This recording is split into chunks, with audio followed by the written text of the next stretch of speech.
কোরআন শুনলে ঈমান বাড়ে।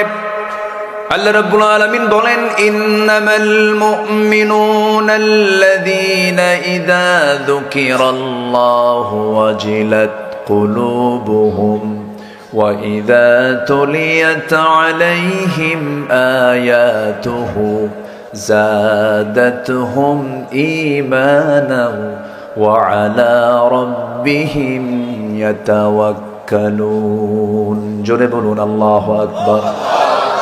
প্রকৃত মুমিন কারা? যে সমস্ত বান্দাগুলো তাদের সামনে আল্লাহর নাম নেওয়ার সঙ্গে সঙ্গে তাদের ঈমান যদি একটু দুর্বল থাকে, দিলের মধ্যে আল্লাহর ভয়টা জাগ্রত হয়ে যায়, আর তার সামনে যখন কোরআনে কারীমের যখন তেলাওয়াত করা হয়, কোরআন শোনার সঙ্গে সঙ্গে তার ঈমানটা শত গুণে বৃদ্ধি পেয়ে যায়। জোরে বলি সুবহানাল্লাহ। কোরআন শুনলে ঈমান কমে না বাড়ে? বাড়ে। সম্মানিত ভাইয়েরা, আমি এর আগেও এখানে এসেছি, আরো দাওয়াত নিয়েছি কয়েকবার, আমাকে ফেরেশতারা আসতে দেয়নি। কারা? ফেরেশতারা। দেখতে তো ফেরেশতার মতোই, এই জন্যই তো বলতেছি দেখতে তো ফেরেশতার মতোই, কিন্তু নদবী না, ওটা গজবী, ঠিক কিনা? বদমাইশ। লোহাগাড়ার একটা মাহফিল আমি মঞ্চে উঠেছি, পুলিশ পাঠায় দিছে। পুলিশ পাঠায় দিয়ে বলে, কমিটি এবং বক্তা দুটোকে ধরে আনো। আজকে তুমি কোথায়? ঠিক কিনা? আজকে কোথায় তুমি?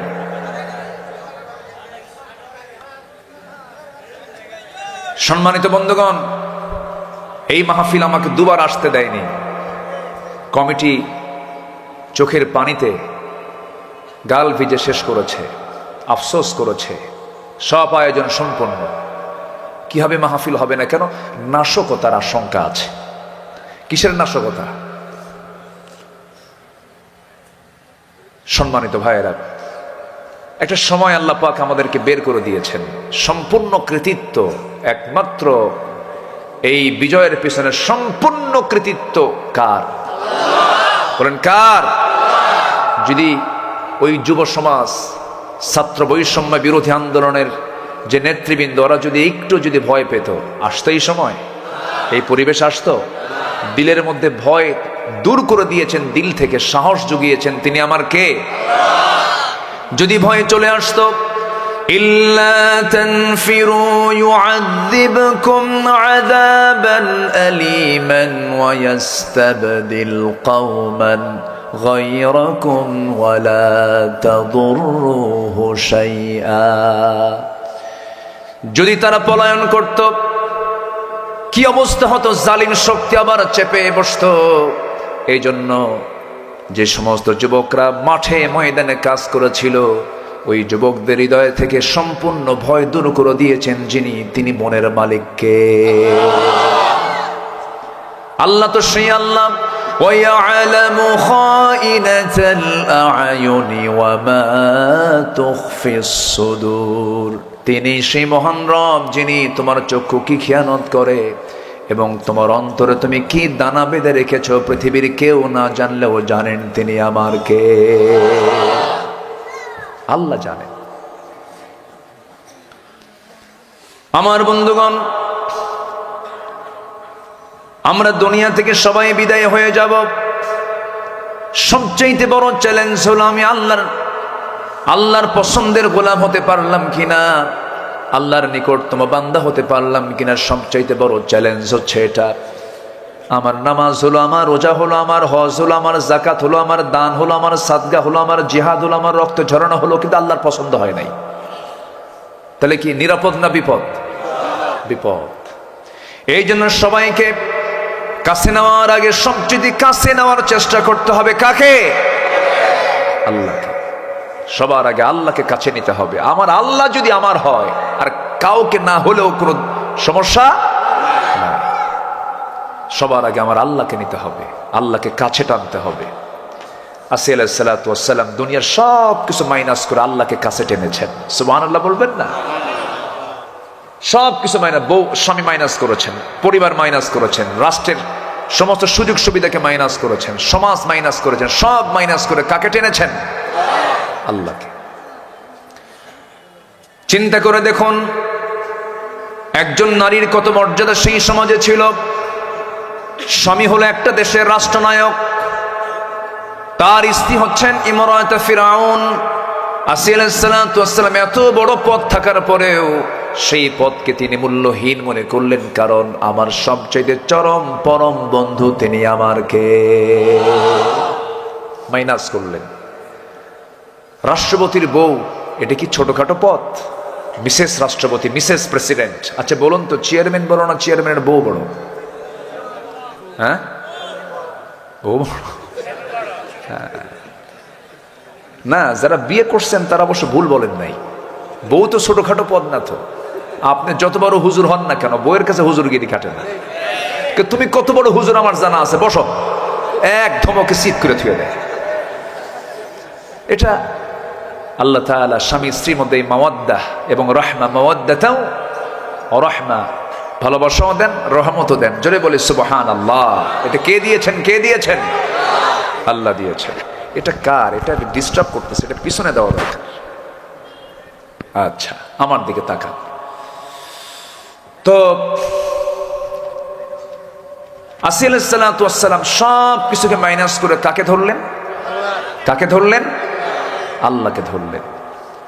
ফার্স্ট ক্লাস নাগরিক তিনি সেই রাষ্ট্রের, রাষ্ট্রপতির বউ তিনি। কত বড় সম্মান, কত বড় মর্যাদা। কিন্তু যখন তিনি দিন গ্রহণ করলেন, স্বামী বলে ফেললো, আসিয়া কি যেন শুনলাম তুমি নাকি কালেমা পড়েছো। তিনি বলছেন, আপনি শুনবেন না, দেখেন। আপনি শুনবেন কেন? আপনি দেখেন। সঙ্গে সঙ্গে আসিয়ার মুখ থেকে বের হলো, আশহাদু আল্লা ইলাহা ইল্লাল্লাহু ওয়াহদাহু লা শারীকা লাহ। এই কথা বলার সঙ্গে সঙ্গে তেলে বেগুনে খেপে গেল ফেরাউন। রামসিস খেপে গিয়ে, ফেরাউন খেপে গিয়ে বলল, ও আসিয়া, তুমি কি জানো এটার ফলাফল কি হতে পারে? তোমাকে দুনিয়া থেকে বিদায় করে দেব, মৃত্যুর হুমকি দেওয়া হলো। তিনি মুচকি হাসি মেরে বলছেন, হুমকি দিচ্ছেন মরণের। মরণকে ভয় পাই না, একমাত্র ভয় পাই আমি আমার আল্লাহকে। জোরে বলি সুবহানাল্লাহ। হুমকি দেখালো, অনেক প্রকার হুমকি ধামকি দেখালো, কিন্তু শেষ পর্যন্ত আসিয়া আলাইহিস সালাম অনড় থাকলেন। ফাস্তাকিম কামা উমিরতা, অবিচল থাকলেন। ঈমান তো আনা যায়, কিন্তু ঈমান নিয়ে টিকে থাকাটা সহজ নয়। ঈমান এনেছি আমরা, ঈমান নিয়ে টিকে থাকবো আমরা। জোরে বলে ইনশাআল্লাহ। ঈমানের পথে অবিচল থেকে আমার মরণ যেন হয়। বলুন, ঈমানের পথে অবিচল থেকে আমার মরণ যেন হয়। জোরে বলি আমিন। ফাস্তাকিম কামা উমিরতা। এই আয়াত রাসূলকে বৃদ্ধ বানায় দিয়েছে। এই আয়াত, আমার রাসূল শেষ জীবনে তার দাড়ি পাকতেছে, নবীজির বার্ধক্যের একটা সাপ যখন চলে আসছিল, সাহাবা কেরাম বললেন, ইয়া রাসূলুল্লাহ, আপনি তো বুড়া হয়ে যাচ্ছেন। তিনি বললেন, একটা আয়াত আমাকে বৃদ্ধ বানিয়েছে, সূরা হুদের আয়াত, ফাস্তাকিম কামা উমিরতা। এই আয়াত আমাকে বুড়া বানিয়ে দিয়েছে। অনেক ওয়েটফুল আয়াত। আসিয়া আলাইহিস সালাম টিকে থাকলেন, সব ছেড়ে দিয়ে বন্ধু খুঁজলেন কাকে? إنما وليكم الله ورسوله والذين آمنوا الذين يقيمون الصلاة ويؤتون الزكاة وهم راكعون ومن يتول الله ورسوله والذين آمنوا فإن حزب الله هم الغالبون। জোরে বলুন আল্লাহু আকবার। আল্লাহ বলছেন, তোমাদের বন্ধু তিনজন হবে। ওই ইমানদাররা তোমাদের বন্ধু তিনজন হবে। নাম্বার 1 হলো আল্লাহ তোমাদের বন্ধু হবেন। নাম্বার 2, রাসূল তোমাদের বন্ধু হবেন। নাম্বার 3, তোমাদের মধ্যে যারা ইমানদার তারা বন্ধু হবেন।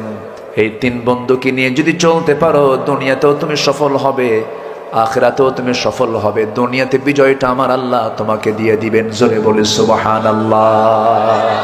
কার কথা? আসতে বলবেন না, কার কথা? আল্লাহর কথা। আমার বন্ধুগণ, আল্লাহকে বন্ধু বানায় নিলেন আসি আলাইহিস সালাতু ওয়াস সালাম। দুনিয়ার কাউকে আপন মনে করলেন না। শেষ পর্যন্ত জল্লাদ তার সামনে দাঁড়ায় গেছে, হাতের মধ্যে অস্ত্র নিয়া। জল্লাদ করলো কি, করাত নিয়ে সামনে হাজির হয়ে গেল। করাতের চিত্র তার চোখের সামনে যখন দেখিয়ে দেওয়া হলো, ফেরাউন শেষবারের মতো এসে বলছে, আসিয়া শোনো, সর্বশেষ তোমাকে একটা কথা বলে দিচ্ছি, কি করবে বলো তো? তোমার মৃত্যুর সামনে একদম মুখোমুখি হয়ে গেছে, পরিবার তছনছ হলো, আমার মান সম্মান সব শেষ হয়ে গেল, কি করবে বলো? আসিয়া মুসকে হাসি মেরে বলছেন, আমার স্বামীকে আপনি কি হুমকি দিচ্ছেন জানি না, আমি আমার নাকের ভিতরে জান্নাতের ঘ্রাণ পেতেছি। আমি আমার নাকের মধ্যে জান্নাতের ঘ্রাণ পাওয়া শুরু করেছি। সঙ্গে সঙ্গে জল্লাদকে অর্ডার করে দিল। জল্লাদ কপালে লাগায় দিল সেই করাত। যখন লাগায় দিয়েছে, রক্ত যখন ফিঙ্কি দিয়ে পড়তেছে, সেই সময় তিনি সর্বশেষ একটা দোয়া করেছেন, 4000 বছর আগের দোয়া, মুসা আলাইহিস সালামের সেই সময়ের দোয়া। তিনি দোয়া করছেন, রব্বি বিনিলি ইনদাকা বাইতান ফিল জান্নাতি ওয়া নাজ্জিনি মিন ফিরআউনা ওয়া আমালিহি। আল্লাহ, তুমি আমাকে একটা ঘর বানায় দিবা। বুয়ুতুন বহু বচন, বহু ঘর। বাইতান বলেছেন একটা ঘর তুমি আমাকে দিবা। ইনদাকা, আল্লাহ তোমার কাছে। আপনাদের এলাকায় ইন্দি বয়ুন বলে না? ইন্দি আরবি শব্দ, কি শব্দ? ইন্দি বয়ুন। ইন্দি মানে আমার নিকটে, ইনদাকা মানে তোমার নিকটে। ইনদাকা বাইতান ফিল জান্নাহ, আল্লাহ তুমি তোমার কাছে, তোমার সাথে, তোমার ঘরের সঙ্গে, তোমার দেওয়ালের সাথে একটা ঘর বানায় দিও। আল্লাহু আকবার বলেন। তাহলে আসিয়া আল্লাহকে দূরে নিয়েছেন না কাছে নিয়েছেন? একদম বলেন, আল্লাহ বড় জান্নাত আমার লাগবে না, একটা জান্নাত আমাকে দিবা, সেই জান্নাতের মধ্যে একটা ঘর দিবা। সেই ঘরটা ছোট্ট হোক, কিন্তু তোমার ঘরের দেওয়ালের সাথে আমার ঘর যেন হয়। ওয়ানাজ্জিনি মিন ফিরআউনা ওয়া আমালিহি, আল্লাহ তুমি ফেরাউনের অত্যাচার থেকে আমাকে বাঁচাও, তার কর্ম থেকে আমাকে বাঁচাও। শাহাদত বরণ করলেন আসি আলাইহিস সালাতু ওয়াস সালাম। আল্লাহকে কাছে পেতে গিয়ে দুনিয়া থেকে রক্ত ঝরিয়ে বিদায় নিয়া গোটা পৃথিবীর মুসলিম উম্মাকে, ইমানদারকে জানান দিচ্ছেন, ও দুনিয়ার মানুষ, দুনিয়ার সমস্ত মোহ, ক্ষমতা, মায়া, মমতা সব কিছু ছেড়ে আল্লাহর পথে এমন ভাবেই টিকে থাকতে হয়। জোরে বলি সুবহানাল্লাহ। আমরা সবার আগে কাকে চাই? আসতে বলবেন না, কাকে চাই? আমরা আল্লাহকে পেতে চাই। আল্লাহ কবুল করুন। জোরে বলি আমিন। আরো জোরে আমিন। আমার আগে যা দেহের মধ্যে আল্লামা সাঈদীর রক্ত প্রবাহমান, আমার শামীম বিন সাঈদী, তিনি কথা বলেছেন। আসলে এই পরিবারটা যে কত বড় মাজলুম ছিল, দীর্ঘ এই 13-14 বছর কি পরিমাণের যে নির্যাতন হয়েছে, এটার ফলাফল শেষে কে দিলেন? আসতে বলবেন না, কে দিলেন? আল্লাহ কি আছেন? আল্লাহ আছেন না নাই? আল্লাহ শোনেন, আল্লাহ জানেন, আল্লাহ দেখেন, আল্লাহ বুঝেন। যখন যেটা প্রয়োজন সেটাই তিনি দিয়ে দিয়েছেন। মুরব্বীরা প্রায় বলতো, না মরা পর্যন্ত উপায় নাই, বলতো না? না মরা পর্যন্ত উপায় নাই। কই, মরা তো লাগলো না, উনি এমনি বিদায় নিয়েছেন। একটা লজ্জার কথা, পালাইয়া যাওয়া। কি ঠিক কিনা বলেন? যদি কারো বউ যদি সংসার ছেড়ে যদি পালাইয়া যায়, ওই বউটার কি সম্মান থাকে? সম্মান থাকে? থাকে না। সম্মানিত ভাইয়েরা, আমরা অনেক দেখেছি, আমরা আর পিছনে যা দেখেছি আর ওই রকম চিত্র আর দেখতে চাই না। আমরা একটা নতুন বাংলাদেশ দেখতে চাই। সবাই রাজি আছেন তো? নতুন বাংলাদেশ গড়ার জন্য যেই যে ম্যানিফেস্টো নিয়ে আসুক, কোনো ম্যানিফেস্টো আমার অ্যাকসেপ্ট করা যাবে না। সকল ম্যানিফেস্টো বাদ দিয়ে আমার আপনার একমাত্র জাতির মুক্তির জন্য, জাতির কল্যাণের জন্য দরকার হলো আল্লাহর পক্ষ থেকে নাজিল হওয়া কোরআন দরকার। এই কোরআন রাষ্ট্রীয় পর্যায়ে কায়েম হয়ে যাক। সবাইকে দেখতে চান? এই দৃশ্যকে দেখতে চান? এটা কি সবাই চান? সংগ্রাম করতে হবে। বিজয় কিন্তু এখনো আসেনি। বিজয় কি এসেছে এখনো? মদের দোকান আছে না নাই? জেনার কারবার আছে না নাই? সুদের অঙ্ক হিসাব আছে না নাই? এগুলো সব আল্লাহ হালাল করেছেন না হারাম করেছেন? আমার দেশে এটা আইন আকারে পাশ আছে। কোথায় বিজয় আসছে? এখনো বিজয় আসে নাই। কোন জুয়ার কারবার চলবে না, মদের দোকান চলবে না, জেনার কারবার চলবে না, সুদের কারবার চলবে না। সুদ মুক্ত, জেনা মুক্ত এমন একটি সুন্দর সোনালী সমাজ, রাষ্ট্র যদি গড়তে হয়, আমাদেরকে একত্র হতে হবে, সুসংগঠিত হতে হবে। এটা হচ্ছে সময়ের সবচাইতে বড় দাবি, এক হওয়া। কি হওয়া বলেন তো? এক হওয়া। আমি যেখান থেকে তেলাওয়াত করেছি, তেলাওয়াতকৃত আয়াতটা সূরাতুল হুজুরাত থেকে, আমি শুধু একটা আয়াত আমি তেলাওয়াত করেছি। সময়টা একটু হাতে কম, তো এই ডেটটা খুব অল্প সময় আমি দিয়েছি।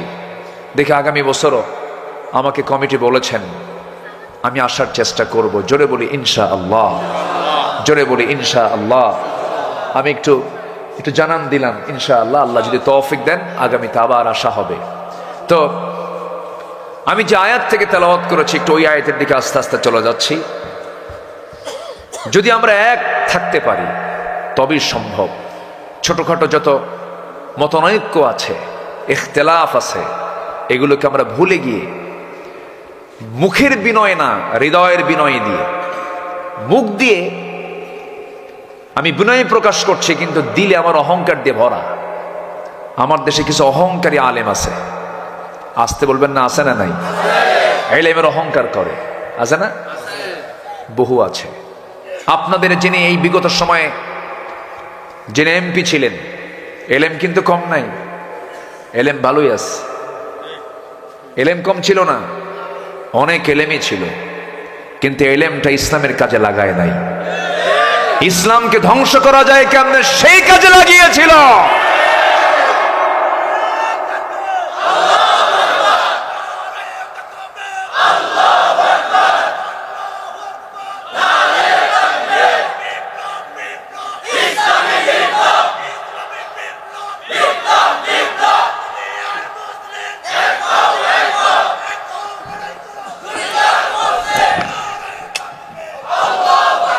আমরা তো সব দেখলাম এই বিগত 16 বছর।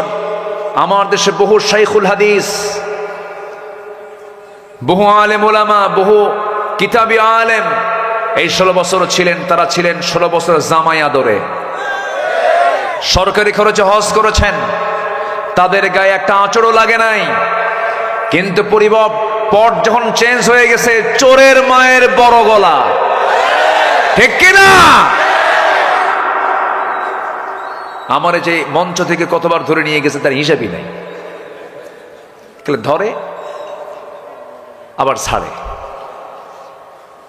কতবার যে ধরছে। একবার তো আমাকে লক্ষ্য করে গুলি করলো, একদম মঞ্চে আগুন ধরায় দিয়েছে। এত বড় পশুত্ব হৃদয় এদের ভিতরে।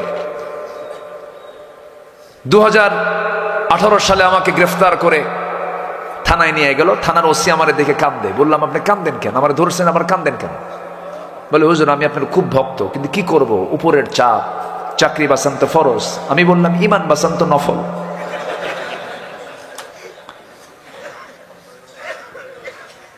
মামলা খান দিয়া বলল, হুজুর নির্বাচন পর্যন্ত একটু থাকেন ভিতরে, নির্বাচন হয়ে যাক। ঢুকলাম জেলখানায়। ভিতরে ঢোকা মাত্রই এক বৃদ্ধ চাচা, 80 থেকে 85 বছর বয়স, আমাকে দেখে লম্বা একটা সালাম দিয়ে বলে, হুজুর আপনি জেলখানায় ঢুকলেন, খুব খুশি হলাম। বললাম যে আমি ঢুকলাম জেলে, আপনি খুশি হলেন কেন? কে বাবা, ওয়াজ শুনতে যাই, বহু দূর থেকে দেখি, মুসাফা হয় না, একটু মুআনাকা হয় না, কথা বলতে পারি না, এত সুন্দর আমার কাছে এসে ধরা দিলেন, থাকেন জেলখানায়, খুব মজা হবে। তাই আমি বললাম, চাচা আপনি বুড়া বয়সে শীতের ভিতরে, সেই সময় ডিসেম্বর মাস চলে, তা আপনি কেন জেলখানায়? তো বলতেছে, বাবাজি আমি নাকি বোমা হামলা করছি, বোমা হামলা। বলেন তো 85 বছরের বৃদ্ধের হাতের কোনো ফিটনেস থাকে? বোমা মারতে গিয়ে কি উনি লক্ষ্যস্থলে মারবে না ওনার গায়ে পড়বে? এরকম করে কল্পিত সাজানো নাটক তারা তৈরি করেছে, ঠিক কিনা? আল্লামা সাইদের এক সাক্ষীকে জড়ো করেছিল ওরা। সাক্ষীর জন্ম হলো 76 আর ঘটনা হলো 71। ঘটনা কি 71? তাহলে ঘটনা যদি 71 হয়, সাক্ষীর জন্ম কোন সালে? 76। তাহলে ঘটনারও কয় বছর পরে জন্ম? 5 বছর। তাহলে সে দেখলো কেমনে? রুহের জগৎ থেকে দেখেছে। এত বড় বদমাইশ সব দেখেছি আমরা। আমরা আর নতুন কোনো কিছু দেখতে চাই না। যারা নামাজ কায়েম করতে চায়, যারা যাকাত ভিত্তিক সমাজ প্রতিষ্ঠা করতে চায়, যারা সুদ বন্ধ করতে চায়, যারা বেহাপনা বন্ধ করে পর্দার বিধান জারি করতে চায়, সেই একটি কল্যাণ রাষ্ট্র তৈরির জন্য মাঠে ময়দানে জান মাল কুরবানি করে কাজ করতে রাজি আছেন কারা কারা? হাত উঁচু করে দেখান মুসলমান।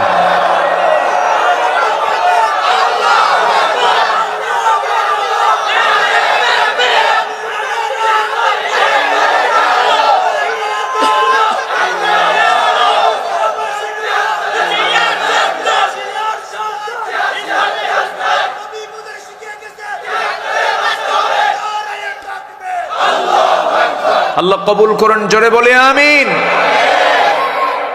সম্মানিত ভাইয়েরা, 53 বছর পর দেশ আধিপত্যবাদীদের সবল থেকে একটু মুক্ত হতে পেরেছে।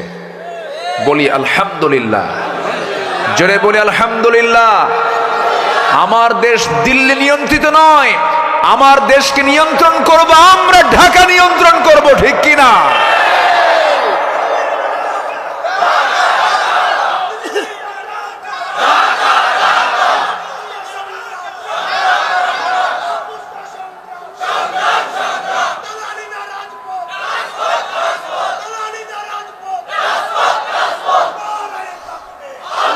আল্লাহ কবুল করুন, জোরে বলি আমিন। ওদের 7 সিস্টার্স থাকবে না ইনশাআল্লাহ, বলেন। কাশ্মীরের ওই রক্তাক্ত জনপদের মজলুম নর নারীর ফরিয়াদ আল্লাহ কবুল করবেন ইনশাআল্লাহ। কাশ্মীরকে তারা জ্বলন্ত অগ্নিকুণ্ড বানিয়ে রেখেছে। সিরিয়া জুলুম মুক্ত হয়েছে, সময়ের পরিক্রমায় ফিলিস্তিন ও ইহুদি মুক্ত হবে ইনশাআল্লাহ। সামনের দিন ইসলামের দিন। আল্লাহ কবুল করুন, জোরে বলি আমিন, আরো জোরে আমিন। শর্ত হলো ঈমানটা একটু পাকা করতে হবে। ঈমান কি করতে হবে? পাকা করতে হবে। ঈমানটা যদি পাকা হয়, বিজয় দিবেন কে? কালকে এক মেজরের সঙ্গে দেখা আমার, উনি মেজর, ওনার মুখের দাড়ি বড় বড়। তো বললাম, হঠাৎ করে দেখা, বললাম আপনার দাড়ি এত বড়, আপনি মেজর, এটা তো প্রবলেম, এটা কেমনে হলো আপনার? তো বললো যে 5ই অগাস্টের পর থেকে দাড়ি লম্বা করছে। কি কথা কি বুঝতেছেন? 5ই অগাস্টের পর থেকে দাড়ি লম্বা করে ফেলেছে, আমাকে রাখতে দেয়নি। সম্মানিত ভাইয়েরা, দাড়ি কাটা বাধ্যতামূলক করেছিল পুলিশের চাকরি যারা করতেন, অনেক কিছুই তারা করেছিল। শিক্ষা ব্যবস্থাকে তারা ধ্বংসের একদম শেষ প্রান্তে এসেছিল। শিক্ষা ব্যবস্থা ধ্বংস করতে চেয়েছিল। যাক, আমরা একটা সুন্দর পরিবেশ ফিরে পেয়েছি। ওই রকম আর জালিম কোন অপশক্তি যেন আমাদের মাথার উপরে জগদ্দল পাথর হয়ে না বসতে পারে, এর জন্য আমাদের রাজপথ পাহারা দেওয়ার দরকার আছে না নাই? পাহারা দেব ঈমান নিয়া, জোরে বলি ইনশাআল্লাহ। বিজয় দিবেন কে? বিজয় কার হাতে? কার হাতে বিজয়? আল্লাহ বিজয় দেন না? আল্লাহ বিজয় দেন না? ওয়ালাকাদ নাসারাকুমুল্লাহু বিবদরিন ওয়া আনতুম আযিল্লাহ। তোমরা অসহায় ছিলে বদর প্রান্তরে, কোথায় 1000, কোথায় 313, কোথায় অশ্বারোহী, কোথায় পদাতিক। আমি তোমাদেরকে ফেরেশতা নাজিল করে সরাসরি সাহায্য করে বিজয়ের পতাকা তোমাদের হাতে তুলে দিয়েছি আমি আল্লাহ নিজে। সে আল্লাহ আছেন না নাই? আছেন। বিজয় দেবেন কে? কিন্তু আমাদের দরকার হলো ঈমান। আমাদের দরকার কি? ঈমান। ঐক্যের প্ল্যাটফর্ম তৈরি করতে হবে। আল্লাহ রাব্বুল আলামিন বলেন, ইন্নামাল মুমিনুনা ইখওয়াতুন ফাআসলিহু বাইনা আখাওয়াইকুম ওয়াত্তাকুল্লাহ। আল্লাহ রাব্বুল আলামিন সুন্দর করে বলেছেন, মুমিনরা হলো পরস্পর তারা ভাই ভাই। এবং আল্লাহ তাআলা এই কথা বলেই বলছেন, ফাআসলিহু বাইনা আখাওয়াইকুম, যদি কোনো প্রবলেম হয়ে থাকে তোমরা নিজেদের মধ্যে এটা ইসলাহ করে নাও, ঠিক করে নাও। লা ইয়াহিল্লু লিমুসলিমিন, কোন মুসলমানের জন্য কখনোই হালাল হতে পারে না ফাওকা সালাস, 3 দিন অতিক্রম হয়ে গেছে কিন্তু মুমিনের সঙ্গে কথা বলে না। এর মধ্যে সেই বান্দাটাই সবচাইতে উত্তম মুমিন, যে 3 দিন ক্রস হওয়ার আগে যে সবার আগে সালাম দিয়ে সেই ভাইটাকে বন্ধু মনে করে বুকে টেনে নেয়। সম্পর্কের অবনতি করা যাবে না, ভ্রাতৃত্বের বন্ধনে আবদ্ধ হতে হবে। সাহাবে কেরাম আমাদেরকে শিখিয়েছেন কি ভ্রাতৃত্ব তাদের মাঝে ছিল। তাদের ভ্রাতৃত্ব এত গভীর ছিল যে স্বপ্ন পর্যন্ত তাদের এক হয়ে যেত। যেরকম সুবহানাল্লাহ। আমার নবীর ইন্তেকাল হয়ে গেছে। ইন্তেকালের বেশ কিছু পরে, বছর 3 পর, খলিফার মসনদে বসেছেন, খেলাফতের মসনদে বসেছেন দ্বিতীয় খলিফা ওমর ফারুক রাদিয়াল্লাহু তাআলা আনহু। সেই সময় তিনি আমিরুল মুমিনিন। দ্বিতীয় খলিফা কে বলেন? দ্বিতীয় খলিফা কে? 1 নম্বর খলিফা সাইয়েদনা আবু বকর সিদ্দিক রাদিয়াল্লাহু তাআলা আনহু। দ্বিতীয় খলিফা ওমর রাদিয়াল্লাহু আনহু। তৃতীয় খলিফা ওসমান জিন্নুরাইন রাদিয়াল্লাহু আনহু। 4 নম্বর খলিফা বলেন? সাইয়েদনা আলী ইবনে আবি তালিব রাদিয়াল্লাহু তাআলা আনহু। মোট কয়জন? 4 জন খলিফা। এর মধ্যে 2 নম্বর ওমর। বহুদিন আগে এক মাহফিলে বললাম, ওমরে ফারুককে চিনেন কারা কারা? সামনে থেকে এক ছেলে দাঁড়ায় বলে, হুজুর আমি চিনি। কে? আমাদের বাড়ির দোতলায় ভাড়া থাকে। তো বললাম তুমি একদম 100-তে 100 পাইছো, কারণ ওর যে এলেম, ওর এলেমে সে উত্তর ঠিকই দিচ্ছে। এই ওমর সে ওমর নন। সেই ওমরে ফারুকের খেলাফত আমল চলছিল। ভ্রাতৃত্ব কাকে বলে দেখেন। সাইয়েদনা আলী রাদিয়াল্লাহু আনহু তিনি রাতের বেলা এশার নামাজ পড়ে তিনি বিছানায় চলে গেছেন, ঘুমাতে গেছেন। ঘুমিয়ে পড়েছেন। স্বপ্নের মধ্যে তিনি দেখতে পেলেন নবীজি তার দরজার সামনে হাজির হয়ে সালাম দিচ্ছেন। রাসূল তাকে, আলীকে লক্ষ্য করে সালাম দিয়ে বলছেন, আলী বহুদিন যাবত তোমার সঙ্গে সাক্ষাৎ হয় না, আজকে সাক্ষাৎ করতে আসলাম। তার শিয়রে বসলেন। বসে টোপলা থেকে অনেকগুলো খেজুর থেকে একটা খেজুর 3টা আঙ্গুলে বের করে সাইয়েদনা আলীর মুখে আমার নবীজি নিজের হাতে দিয়ে বলছেন, আলী তুমি এটা খাও। মুখের মধ্যে তিনি নিলেন। স্বপ্নের ভিতরে মুখের মধ্যে নেওয়ার সঙ্গে সঙ্গে তার ঘুমটা ভেঙে গেল। ঘুম থেকে জায়গা পেয়ে দেখেন তার জিহবার ভিতরে তাজা খেজুরের স্বাদ মহান রব্বুল আলামিন ঢুকায় দিয়েছে। চোখে পানি চলে এলো। ওযু বানালেন, নামাজে দাঁড়ালেন, তাহাজ্জুদ পড়লেন। তাহাজ্জুদটা হলো ইমানদারদের জীবনের জন্য একটি স্পেশাল ইবাদত। একটা পরিপূর্ণ ইমানদারের জন্য নামাজ কয় ওয়াক্ত বলেন? বলেন কয় ওয়াক্ত? সয়ল কয় ওয়াক্ত? 6টা ওয়াক্ত। এর মধ্যে ওমিনাল লাইলি ফাতাহাজ্জাদ বিহি নাফিলাতান লাকা আসা আন ইয়াবআসাকা রাব্বুকা মাকামান মাহমুদা। আমার বন্ধুগণ, পাক্কা ইমানদারের জন্য নামাজের ওয়াক্ত হলো 5টা নয় 6টা। নাম্বার 1 হলো তাহাজ্জুদ। নাম্বার 1 কি বলেন? তাহাজ্জুদ। যদিও নফল, কিন্তু ফজরের আগে। ফজরের আগে। এরপরে হলো ফজর, এরপরে হলো জোহর, এরপরে হলো আসর, এরপরে হলো মাগরিব, এরপরে হলো এশা। যদি কোনো বান্দা যদি তাহাজ্জুদটা যদি মিস না করতে পারে, সেই তাহাজ্জুদের ফলাফল এমন একটা ফলাফল, তাহাজ্জুদের সময় আল্লাহ রাব্বুল আলামিন বান্দাকে খাস করে কাছে টেনে মাফ করতে চান। আলা মিন মুস্তাগফিরিন ফাগফির লাহ। কোন ক্ষমা প্রার্থী আছে আমার কাছে ক্ষমা চাবে? তাহাজ্জুদের সময় আমার কাছে চাও, আমার সামনে সেজদায় পড়ে কাঁদো, আমি প্রথম আসমানে এসে আমি তোমাকে ক্ষমা করার জন্য রেডি হয়ে দাঁড়ায়া যাই। জোরে বলেন সুবহানাল্লাহ। আমাকে মাফ করতে চান তিনি আমার কে?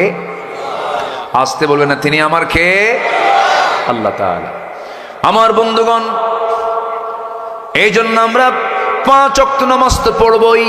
সবার কাছে আমি উদাত্ত আহ্বান জানাবো, আমার আল্লাহ এখন রাতটা ছোট করেছেন না বড় করেছেন? শুধু বড় না, অনেক বড়। যদি কেউ এশার নামাজ পড়ে মোবাইল ফোন টেপাটিপি না করে, অন্য কোনো সময় জায়গা পরিবেশ আড্ডা টাড্ডা না দিয়ে যদি এশার নামাজ পড়ে যদি সে ঘুমিয়ে পড়ে, তার ঘুম ফুরে যাবে, ঘুম আর থাকবে না। 3টার মধ্যেই। আল্লাহু আকবার বলেন। এশার নামাজ পড়ে রাসূল কোনো কথা বলতেন না, কোনো কথা পছন্দ করতেন না, খাবারও খেতেন না, এশার আগেই খাওয়া দাওয়া করতেন। আমার নবীজি এশার আগেই খাওয়া দাওয়া কমপ্লিট করতেন। এশার কারণ রাতের ঘুমের অন্তত 3 ঘন্টা আগে খেলে পরে ওই বান্দার সহজে কোনো রোগ হবে না।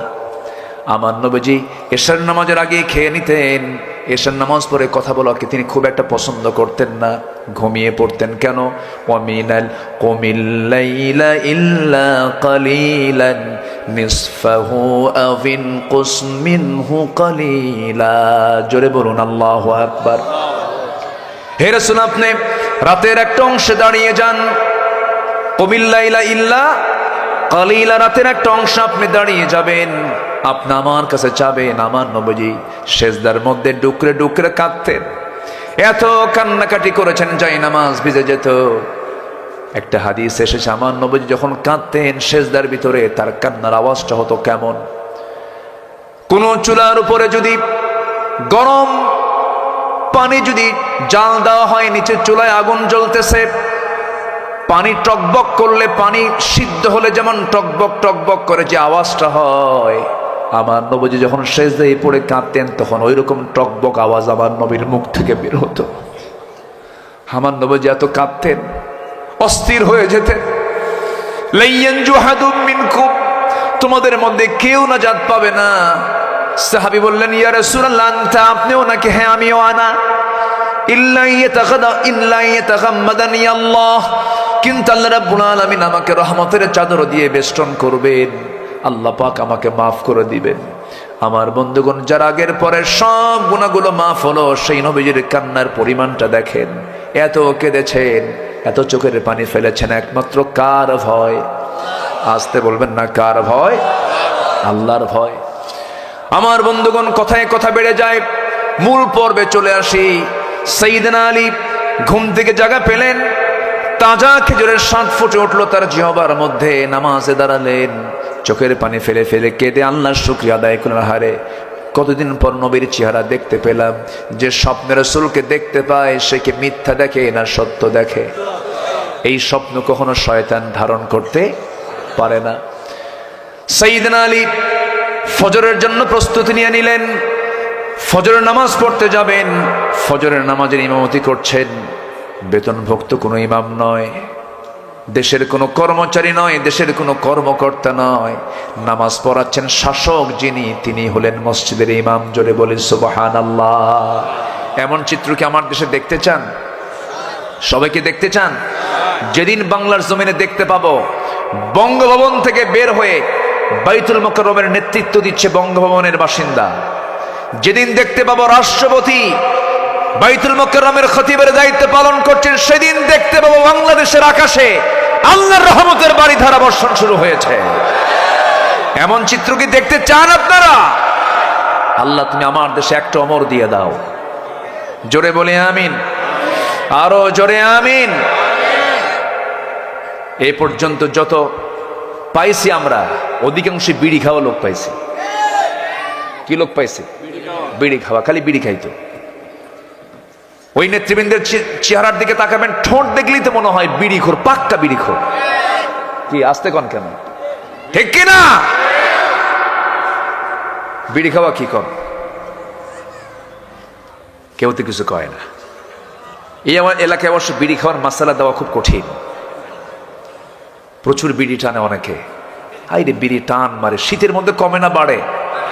ইটের ভাটা ফেল, এত খাওয়া খায়, এক টানে ধোয়া 3 তলায় পাঠায়। আছে না নাই? আচ্ছা, আবার মাহফিলে এসে প্রশ্ন করে, হুজুর বিড়ি খাওয়া কি জায়েজ আছে?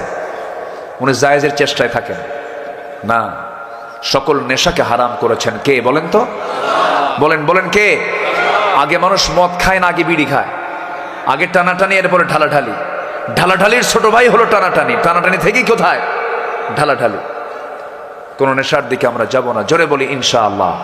পান খাবেন, পান খান, সমস্যা নেই। পান তো রস, গাছের রস। এটা পান খেলে স্টমাক ভালো থাকে, পানের রসে হজমের কাজ হয়, ভালো, সমস্যা নেই। কিন্তু পানের সাথে আবার হাকিম পুরি রহমতুল্লাহ আলাইহি কেন? কি ঠিক আছে কি না? হ্যাঁ, এখানে প্রবলেম আছে।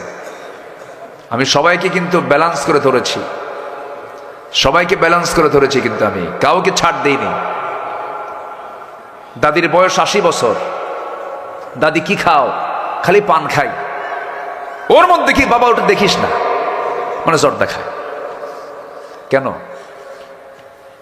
কোন নবীর ইতিহাসে কিরকম পেয়েছেন? কোন আম্বে কেরাম তারা পান খেয়ে তাদের দাঁত এরকম লাল বানাইছে, এরকম পাইছেন কোথাও? আমার নবীজির জীবনের শেষ সময় পর্যন্ত আম্মা জান আয়েশা বলেন, নবীজির শেষ আমল ছিল মেসওয়াক করা। আমার নবীজির দাঁতগুলো যখন তিনি হাসি মারতেন, মুক্তোর দানার মতো ঝিলিক মারত। জোরে বলি সুবহানাল্লাহ।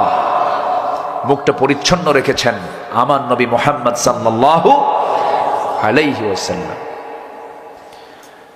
তো সাইয়েদনা ওমর ফারুক নামাজে দাঁড়ায় গেছেন, নামাজ শুরু হয়ে গেছে।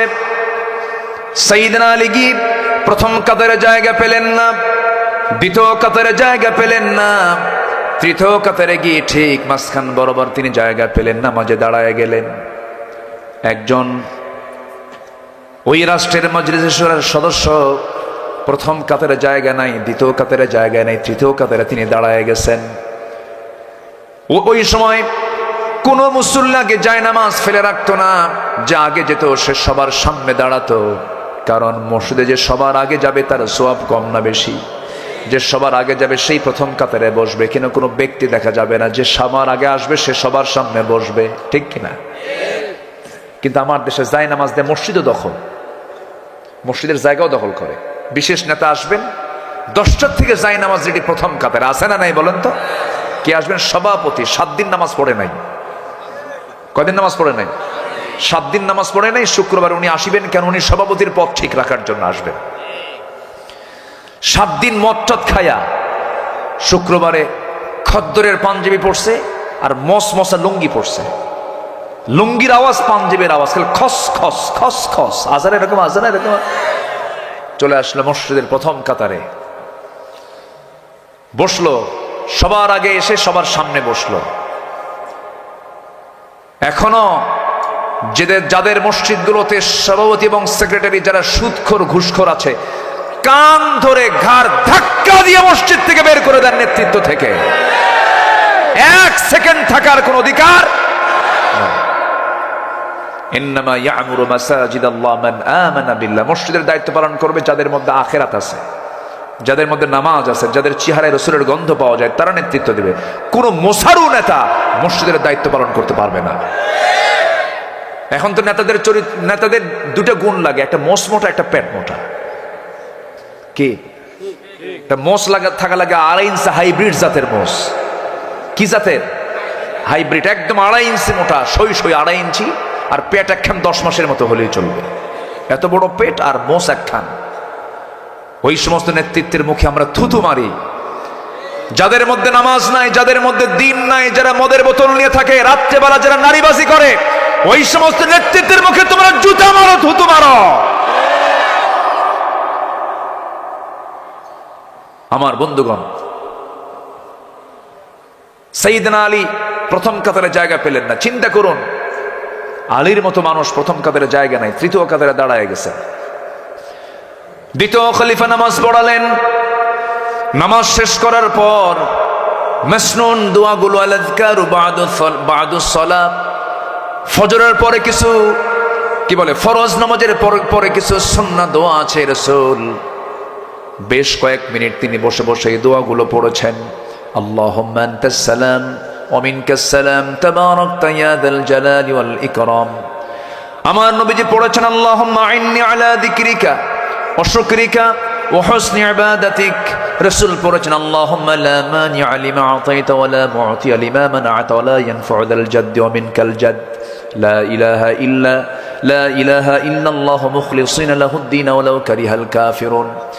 এরকম করে আমার নবীজি ফরজ নামাজের পর আল্লাহর নামগুলো বলতেন, সূরা ফালাক পড়তেন, সূরা নাস পড়তেন, সূরা ইখলাস পড়তেন। এরপর আমার নবীজি সুবহানাল্লাহ আলহামদুলিল্লাহ আল্লাহু আকবার 100 বার করে বলতেন। কিন্তু সাইয়েদনা ওমর ফারুক রাদিয়াল্লাহু আনহু সালাম ফিরেই দেরি করলেন না, চট করে দাঁড়ায় গেলেন। হাদিয়া এসেছে, এক টোপলা খেজুর হাদিয়া এসেছে। সাইয়েদনা ওমর ফারুক হাদিয়াটা হাতের মধ্যে নিলেন, মুস্কি একটা হাসি মারলেন। প্রথম কাতারে থাকা মুসল্লিদের কাউকে দায়িত্ব না দিয়ে ওমর ফারুক নিজেই 2-3টা করে খেজুর দিয়ে যাচ্ছেন। দ্বিতীয় কাতার কাভার করলেন, তৃতীয় কাতারে সবাইকে 2-3টা করে খেজুর দিয়ে যখন আলীর সামনে চলে আসলেন, তার আগের জনকেও 2-3টা খেজুর হাতের মধ্যে দিলেন। কিন্তু আলীর সামনে যখন দাঁড়ালেন ওমর ফারুক কেঁদে কেঁদে বলছেন, আলী মুখটা ফাঁকা করো। মুখটা ফাঁকা করলেন। অনেকগুলো খেজুর থেকে টোপলা থেকে একটা খেজুর হাতের মধ্যে নিয়ে 3 আঙ্গুলে খেজুরটা নিয়ে আমার নবীর প্রিয় সাহাবী সাইয়েদনা আলীর মুখে ওমর ফারুক উঠায়া দিয়ে বলেন, আলী খেজুরটা খাও। খেলেন খেজুর। এবার বলছেন, আর তোমাকে দেওয়া হবে না। সাইয়েদনা আলী বলছেন, ভাই ওমর, আমার আগের জনকে 2-3টে খেজুর হাতে দিলেন, আবার টোপলার মধ্যে কিছু খেজুর রয়ে গেছে, আপনি আমাকে একটা খেজুর তাও মুখে দিলেন কেন? ওমর ফারুক হাউমাউ করে কাঁদতে কাঁদতে বলছেন, আলী স্বপ্ন শুধু তুমি দেখো না, আমিও তো দেখেছি। তুমি কি শুধু দেখেছো নাকি? রাসূল যদি একটার বেশি 2টা খেজুর খাওয়ায় দিতেন, আমি তোমাকে সেই খেজুর 2টাই খাওয়ায় দিতাম। নবজি যা দিয়েছেন আমিও তোমাকে তাই দিয়েছি। জোরে বলেন সুবহানাল্লাহ। স্বপ্ন পর্যন্ত এক হয়ে যেত। তাদের কি ভ্রাতৃত্ব তাদের মাঝে ছিল। নবজি মক্কার মানুষ হিজরত করে আসলেন কোথায়? মদিনায়। কোথায়? মদিনায়। সেই মদিনা এবং মক্কার 2টা জায়গায় দখল করেছে সাতকানিয়ার লোহাগড়ার মানুষ। বলি আলহামদুলিল্লাহ। মক্কা এবং মদিনার এক টুকরো সাতক্ষীরার লোহাগড়া, কি বলে সাতকানিয়ার লোহাগড়া, সাফওয়া টাওয়ার, দাল্লা তাইয়্যিবা, জমজম টাওয়ার সব সাতকানিয়ার লোহাগড়া। আলহামদুলিল্লাহ বলেন, জোরে বলি আলহামদুলিল্লাহ। চট্টগ্রামও দখল করছেন আপনারাই। বলেন আপনারা হচ্ছেন সওদাগর। এখানকার সভাপতির নাম কি? হ্যাঁ, ব্যবসায়ী সব। কিসের চাকরি? চাকরিতে যত বরকত আছে, ব্যবসায় তার চেয়ে বরকত কম না বেশি? কম না বেশি? সাতকানিয়া লোহাগড়ার মানুষ চাকরিতে বিশ্বাসী না ব্যবসায় বিশ্বাসী। একদম খালি শূন্য নিয়ে বসে, একদম শূন্য নিয়ে বসে 0 থেকে হিরো হয়ে যায়। বলি আলহামদুলিল্লাহ। এরকম বহু নজির আছে না নাই? আচ্ছা, ব্যবসায় বরকত কে দিয়েছেন? আল্লাহ। আমার নবীজি মক্কা থেকে মদিনায় চলে আসলেন, হিজরত করলেন। নবীর সাথে কিছু কিছু সাহাবী ছিলেন। তার বিশাল সম্পদের মালিক একজন ছিলেন আব্দুর রহমান ইবনে আউফ রাদিয়াল্লাহু তাআলা আনহু। তিনিও হিজরত করলেন। নবীর সাথে যখন মদিনায় চলে আসলেন, বউটা রেখে এসেছেন, সন্তান রেখে এসেছেন, কোটি কোটি টাকার ব্যবসাও রেখে এসেছেন। নবীজির সামনে একদিন অসহায়ের মতো বসে আছেন। নবীর সামনে রাসূল দেখে কেঁদে ফেললেন। বলছেন, ওরে আব্দুর রহমান, আমি তোমাকে নিজের চোখে দেখেছি মক্কায় তোমার কত বড় সম্পদ ছিল। তোমার ছেলে আছে, মেয়ে আছে, বউ আছে, বাচ্চা আছে, সব রেখে দিয়ে আজকে তুমি আমার সঙ্গে মদিনায় এসেছো। তোমার বড় কষ্ট হচ্ছে মনে হয়। মুস্কি হাসি মেরে আব্দুর রহমান বলছেন, হুজুর, দুনিয়ার সব কিছু মাইনাস করলে ও আমি আমার আল্লাহ এবং রাসূলকে মাইনাস করতে পারবো না। জোরে বলি সুবহানাল্লাহ। সাইয়েদনা আব্দুর রহমান ইবনে আউফ আশারায়ে মুবাশশিরিনের একজন সাহাবী ছিলেন। 10 জন সাহাবী জান্নাতের সংবাদ পেয়েছেন। এর মধ্যে একজন হচ্ছেন অন্যতম আব্দুর রহমান ইবনে আউফ রাদিয়াল্লাহু তাআলা। তিনি একজন মিলিয়নার সাহাবী ছিলেন। কি ছিলেন? মিলিয়নার সাহাবী, কোটি কোটি টাকার মালিক তিনি ছিলেন। এক্সপোর্ট ইম্পোর্টের বিজনেস করতেন মক্কায়। সেই সব ব্যবসাগুলো রেখে দিয়া মদিনায় যখন চলে আসলেন, রাসূল বলছেন, আব্দুর রহমান, তোমার বড় কষ্ট হচ্ছে, তোমার জন্য কিছু ব্যবস্থা করে দেই। হুজুর, কিচ্ছু লাগবে না। এক ধনী আনসার সাহাবীকে ডাক দিয়ে বলছেন, আনসার সাহাবী, এদিকে আসো। আমার আব্দুর রহমান কোটি কোটি টাকার মালিক সে ছিল, আজকে সে 0 হয়ে আছে, দেখো তোর জন্য কিছু করা যায় নাকি। আনসার সাহাবী করলেন কি, ঘোড়ার পিঠে আব্দুর রহমান ইবনে আউফ রাদিয়াল্লাহু আনহু ঘোড়ার পিঠে তুলে নিয়ে মদিনার সবচেয়ে বড় বড় 2টা খেজুর বাগান দেখা দিয়ে বলতেছে, ভাই আব্দুর রহমান, রাসূল আমাকে পাঠিয়ে দিয়েছেন তো আপনাকে আমার সাথে এই দুইটা বড় বড় খেজুর বাগান দেখা দিলাম, যে বাগানটা পছন্দ হবে সে বাগানটা এই মুহূর্তে আমি আপনার নামে দলিল করে দেব। আব্দুর রহমান বলছেন, ভাই আর কি করবা বলো? এবার বলছেন, ভাইরা আর কি করব? এই মদিনার কোন মেয়ের বাবা তার মেয়েকে আপনার সঙ্গে বিয়ে দেবে না, কারণ ঘর নাই, বাড়ি নাই, টাকা নাই, পয়সা নাই, কেমন করে মেয়ের বাবা আপনার সঙ্গে বিয়ে দেবে? আপনার তো যৌবন আছে, আল্লাহ আমাকে দুইটা স্ত্রী দান করেছেন, যে কোনো একটা স্ত্রীকে আমি তালাক দেব, আপনি আমার দ্বিতীয় বউটাকে আপনি আপনার বউ বানায় নিবেন। আল্লাহু আকবার বলবেন না? এই কথা শোনা মাত্রই আব্দুর রহমান ইবনে আউফ কেঁদে ফেলে দিলেন। কেঁদে ফেলে মুহাজির আব্দুর রহমান ইবনে আউফকে বুকের মধ্যে জড়িয়ে ধরে বলছেন, আনসারের সাহাবীকে জড়িয়ে ধরে পরস্পরকে বলছেন। মুহাজিরের সাহাবী বলছেন, ভাই আনসারের সাহাবী, তুমি আজকে আমাকে কথার মধ্য দিয়ে যে সন্তুষ্ট করেছো, খেজুর বাগানও লাগবে না, বউটাও তালাক দাও লাগবে না, আমাকে একটু বাজারে দেখায় দাও, একটু ব্যবসা বুঝায় দাও। ছোট্ট একটা ব্যবসা ধরে দেওয়া হলো, ব্যবসা শুরু করলেন। এমন বরকত হলো যে আল্লাহ পাক সেই বরকত কোনোদিন পুরা শেষ করতে দিলেন না। কয়েক রতি সোনা কামাই করলেন, বিয়ের প্রয়োজন মনে করলেন, মেয়ে দেখতে গেলেন, মেয়ে পছন্দ হলো, বিয়ে শাদী করে ফেললেন। নবীজিকে জানাতে পারেন নাই। ৩-৪ দিন পরে নবীর দরবারে হাজির হয়েছেন। তার সুন্দর পোশাক এবং গায়ের সুগন্ধি দেখে রাসূল মুস্কি মুস্কি হাসি মেরে বলছে, আব্দুর রহমান, ঘটনা তো অন্যরকম দেখি, কেন বিয়ে করছো নাকি তুমি? হুজুর বিয়ে করছি। গায়ে কিন্তু কি সুন্দর সুগন্ধি দেখা যাচ্ছে, কিন্তু আমাকে তো বললেন না হুজুর। মনে ছিল না। কি ছিল না? অনেক প্রিয় বন্ধুরা কিন্তু বিয়ে করে, অনেক সময় বন্ধু দাওয়াত পায় না, হয় না? এরকম হয় না? হয় না? হয়ে যায়। রাসূল জানেন নাই যে আব্দুর রহমান বিয়ে করে নিয়েছেন।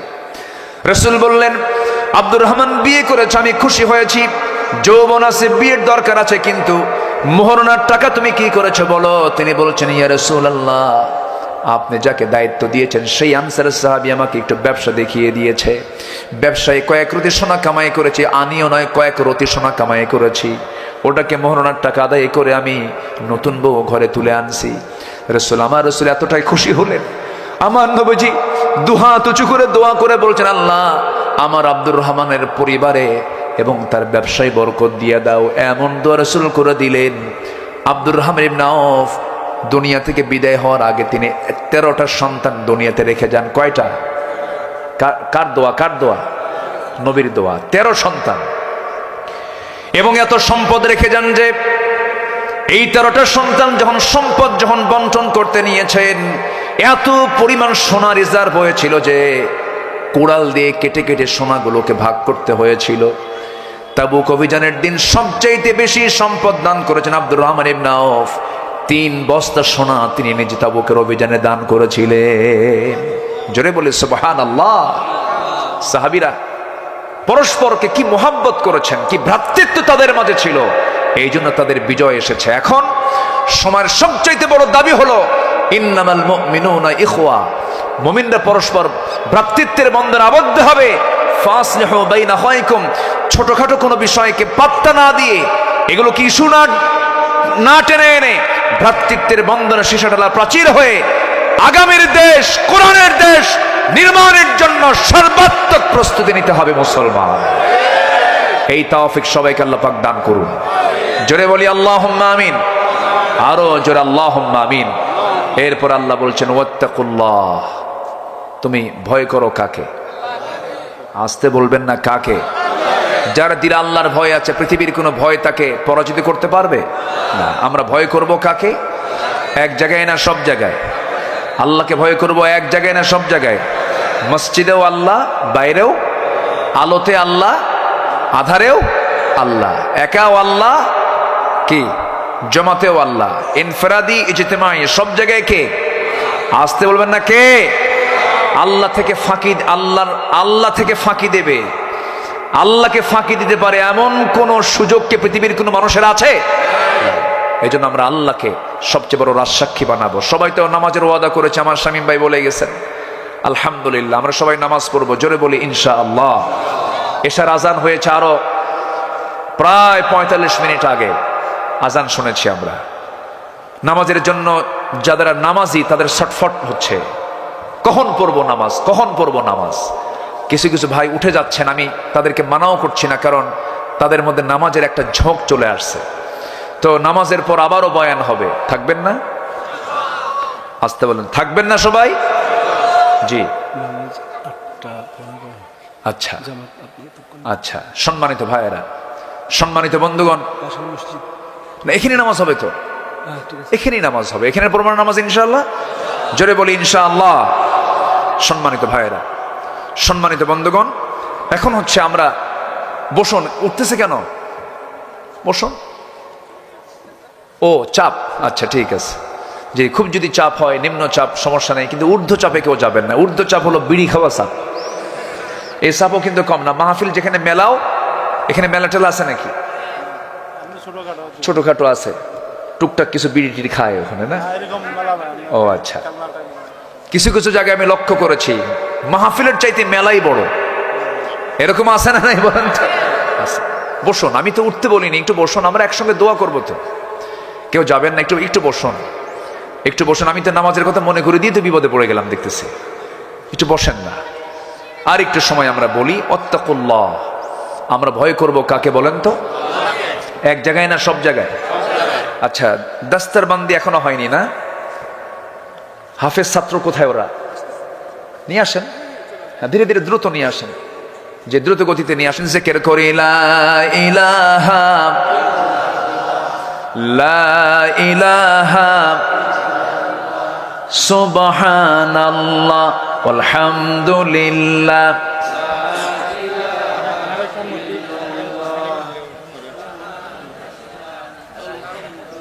আরো জোরে সুবহানাল্লাহ। আমি কিন্তু উঠতে বলিনি, উঠলে কিন্তু আমি মনে করি এটা শৃঙ্খলা ভঙ্গের মামলা হয়ে যাবে, কিন্তু ফেরেশতারা কিন্তু মামলা দিয়ে দেবে। একটু বসেন না, মাহফিলের শৃঙ্খলা রক্ষার দায়িত্ব কি একার না সবার? বসেন, আমরা দোয়া করব একটা। ফাসুবহানাল্লাযী লা ইহসা ইমতিনানুহু বিল লিসানি ওয়ালা বিল কলম। نشهد أن لا إله إلا الله وحده لا شريك له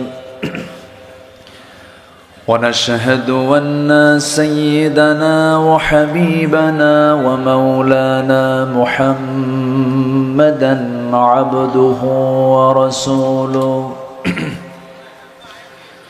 الذي أرسله بالحق بشيرا ونذيرا وداعيا إلى الله بإذنه وسراجا منيرا. فقد قال الله تعالى في كلامه المجيد وفرقانه الحميد: أعوذ بالله من الشيطان الرجيم. بسم الله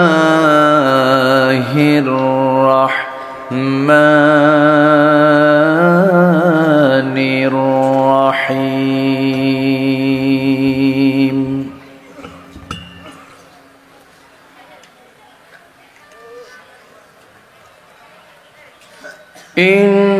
إنما المؤمنون إخوة فأصلحوا بين أخويكم.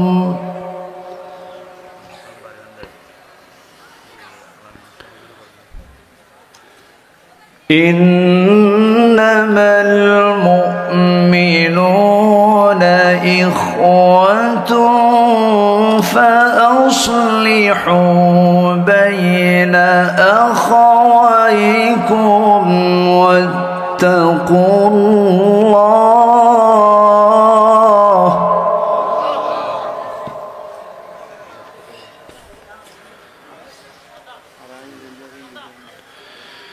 إنما المؤمنون إخوة فأصلحوا بين أخويكم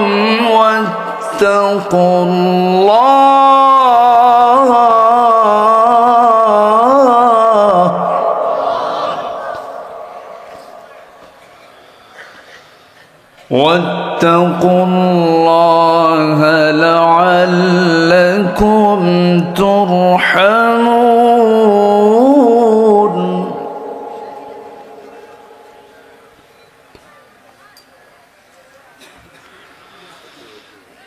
الله أكبر بسم الله الرحمن الرحيم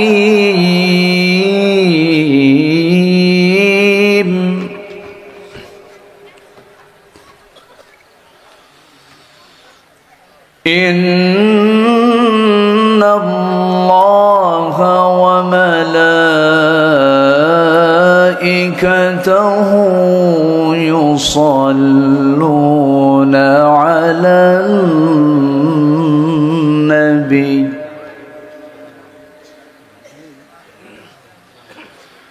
يا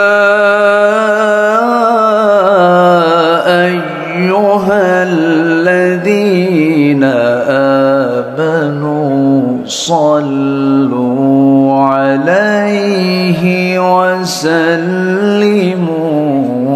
تسليما اللهم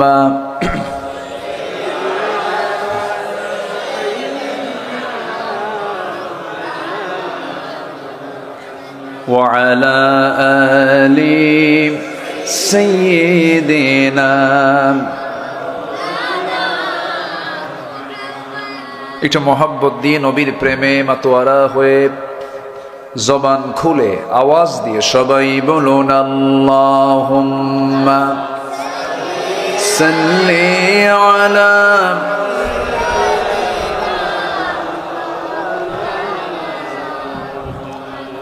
وعلى آل سيدنا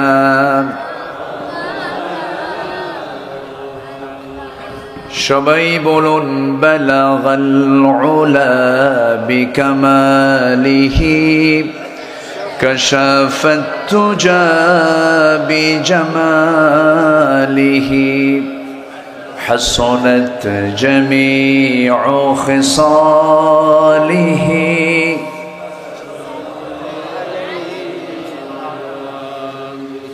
سورة يوسف بداري حكمة لقمان ما قارئ قرآن باري یہ دل سادمان ما بلغ العلا بكماله كشف التجا بجماله حسنت جميع خصاله صلوا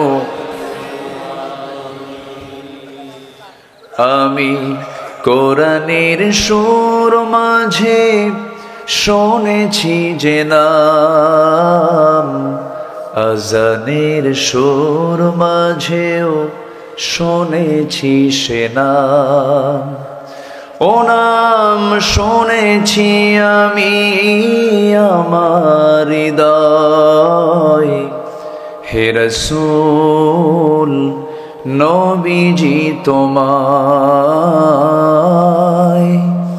হে রাসূল নবীজি তোমায় সবাই বলি সাল্লাল্লাহু আলাইহি ওয়াসাল্লাম।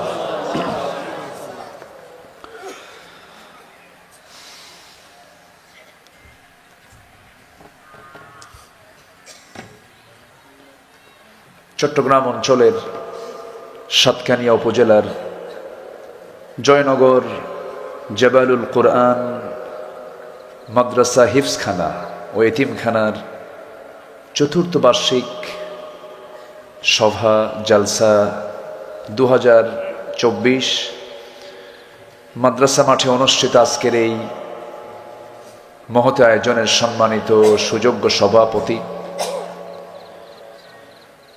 আজকের মাহফিলের বরেণ্য সাহেবে সদর জনাব আলহাজ ইসমাইল সওদাগর, আজকের মহতে আয়োজনের সম্মানিত প্রধান অতিথি, দক্ষিণ এশিয়ার বৃহত্তম ইসলামী সংগঠন বাংলাদেশ জামাত ইসলামীর চট্টগ্রাম মহানগরীর সম্মানিত আমির, কারা নির্যাতিত মজলুম জননেতা, সাতকেনিয়ার লোহাগাড়া নির্বাচনী আসনের সাবেক এক্স পার্লামেন্টারিয়ান জনাব শাহজাহান চৌধুরী, আজকের মাহফিলের বরেণ্য অতিথি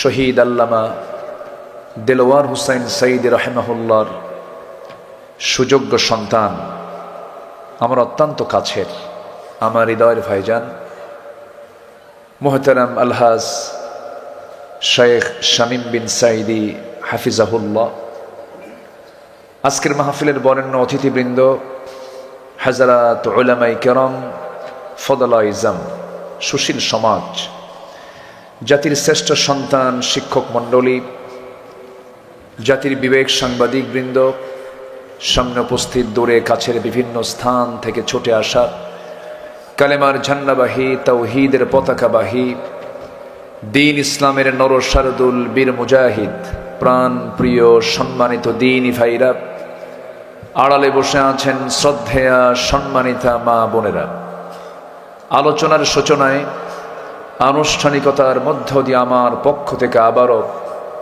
দিল খোলা সালাম, আসসালামু আলাইকুম ওয়া রাহমাতুল্লাহি ওয়া বারাকাতুহু। ওনারা বেগুন কেন আছেন? আই গম আছি, ভালো আছি আলহামদুলিল্লাহ। চেষ্টা করি কথা বলার, কিন্তু পারি না, ধরা খেয়ে যাই। তবে আপনারা গালি দিলে আমি টের পাই। যাই হোক, মহান রব্বে কারীমের শুকরিয়া যে মহান আল্লাহ সুবহানাহু ওয়া তাআলা এই দীর্ঘদিন পর এই মাঠে আমি এসেছিলাম প্রথম কোন সাল? 2015-তে না, 2016। আচ্ছা যাই হোক, হবে তো এক বছর। যাই হোক, 2015 কি 16 সালে আমার প্রথম আমি এখানে এসেছিলাম। আল্লাহ পাক আমাকে আবারও একটি পট পরিবর্তনের মধ্য দিয়ে আসার তৌফিক দিয়েছেন। শুকরিয়া আদায় করছি, বলছি আলহামদুলিল্লাহ। সবাই চিৎকার মেরে বলছি আল্লাহুম্মা ইন্নী আসআলুকা আল হুদা ওয়াত তুকা ওয়াল আফাফা ওয়াল গিনা। সবাই বলি আল্লাহুম্মা আইন্নি আলা যিকরিকা ওয়া শুকরিকা ওয়া হুসনি ইবাদাতিকা। সবাই বলি আল্লাহু আকবার কাবীরা ওয়ালহামদুলিল্লাহি কাসীরা সুবহানাল্লাহ সুবহানাল্লাহ বুকরাতাও ওয়া আসীলা ওয়া আসীলা। আমরা আল্লাহ তাআলার শুকর আদায় করে নিলাম। সম্মানিত হাজিরিন, আমরা কোরআন শুনতে এসেছি, আমরা ভাগ্যবান, বলি আলহামদুলিল্লাহ। কোরআন যারা শুনতে আসে, কোরআনের দল যারা করে, কোরআন যারা মেনে চলে, তারা কি দুর্ভাগা না সৌভাগ্যবান? আর কোরআনের মাহফিল যারা বন্ধ করতে চায়, আলেমদেরকে যারা ধরতে চায়, নির্যাতন করে, মারে, হত্যা করে, তারা কি বন্ধু না শত্রু? তারা কি সৌভাগ্যবান না পোড়া কপাল? পোড়া কপাল। আমরা আসতে পেরেছি জান্নাতের টুকরায়। আমরা যে কোরআন বিরোধী অপশক্তির পক্ষ নিতে নেইনি, আল্লাহ পাক আমাদেরকে সেই হৃদয় বানিয়ে দেননি। এটা আল্লাহর মেহেরবানি না? বলেন তো, এটা আল্লাহর মেহেরবানি। অনেকে বলে, আহারে নবীর যুগে যদি আমার জন্ম হতো, নবীর সামনে বসতাম। নবীর যুগে তো আবু জেহেলেরও জন্ম হয়েছিল, কিন্তু জন্ম হয়ে কি লাভ হয়েছে? পক্ষের না বিপক্ষের? আবু লাহাবের তো আপন ভাতিজা মুহাম্মদ সাল্লাল্লাহু চাচা হয়ে কি লাভ হয়েছে? হয়নি। অতএব সেই যুগে জন্মের কোনো আফসোস করার দরকার নেই। আমরা যে তার উম্মত হয়ে তার পক্ষে থাকতে পারছি, নবীর দল করতে পারছি, কোরআনের পক্ষের সৈনিক হতে পেরেছে, এটাই তো মেহেরবানি। বলি আলহামদুলিল্লাহ। সম্মানিত ভাইয়েরা, সম্মানিত বন্ধুগণ, কোরআন শুনলে ইমান কমে না বাড়ে? আর যারা কোরআনকে বন্ধ করতে চায় ওরা কি ইমান বাড়াতে চায় না, ইমান নষ্ট করতে চায়? কিন্তু ইমান কি পৃথিবীর কেউ নষ্ট করতে পারে?